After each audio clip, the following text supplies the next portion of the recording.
The object of extreme misunderstanding is the question, what is socialism? Mainly among rightists, but leftists themselves also tend to have a bad idea of socialism. What is socialism? Well, isn't it something to do with the socialization of the means of production, which is granted under workers' control, the workers controlling and planning an economy? Well, yes, but that's not the full story. There's something critical missing. Likewise, capitalism is seen as simple private property rights, wage labor, and a market economy. Well, that's true, but again, it's not the full truth. Because, as Castro said, there are no pure regimes. You can have feudalism, where slavery is still a huge part of the economy. You could have capitalism, where there are still elements of feudalism and slave society. Likewise, even Marx imagined allowing some bourgeois private property rights to expand the means of production under his idea of a post-revolution society. So what exactly is it, if it's not defined by anything pure? Socialism is a philosophy of liberation, and that is the pinnacle of its idea. And all past social relations, such as capitalism, feudalism, even slave society, have all been about liberation. That is the defining feature.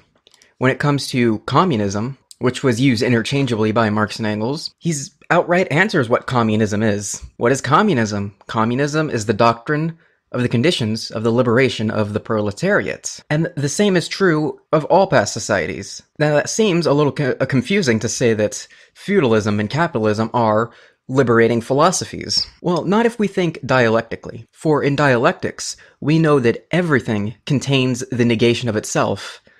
So socialism is a philosophy of liberation. It's also a philosophy of oppression. Capitalism is a philosophy of liberation, and it also is a philosophy of oppression. Slave society is the liberation of the slave owner, but it is also the oppression of the slave.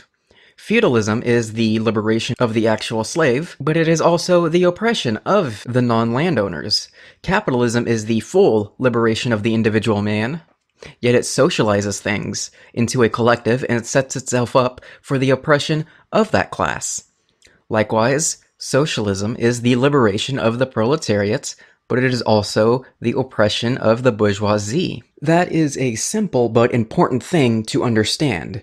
That what socialism is something contextual, something which liberates, that typically follows certain policies, such as increased centralization and such, but that does not mean you can equate such things with socialism. Socialism itself is something flexible and context-dependent.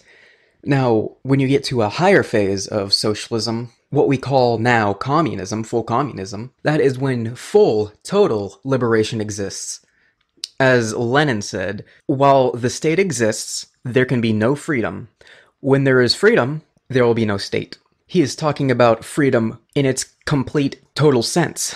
Of course, you can have a state where the proletariat are free, a state where the bourgeois are free, a state where the landowners are free. But absolute freedom exists only when there is no state. For under full communism, there is no longer anyone to oppress. There is no bourgeoisie. There is full proletarian culture. There is no need for a state. There is no oppression. And not only is the higher phase of communism something which follows class liberation, it also follows certain labor liberation. As Karl Marx writes, that labor has become not only a means of life, but life's prime want. You are no longer subjected to even labor itself for the means of life. So think about socialism in those terms, in terms of liberation, and communism in terms of total, completely, full liberation. We tend to focus on things which are typically necessary for liberation, but not necessarily equal to liberation itself. And it's important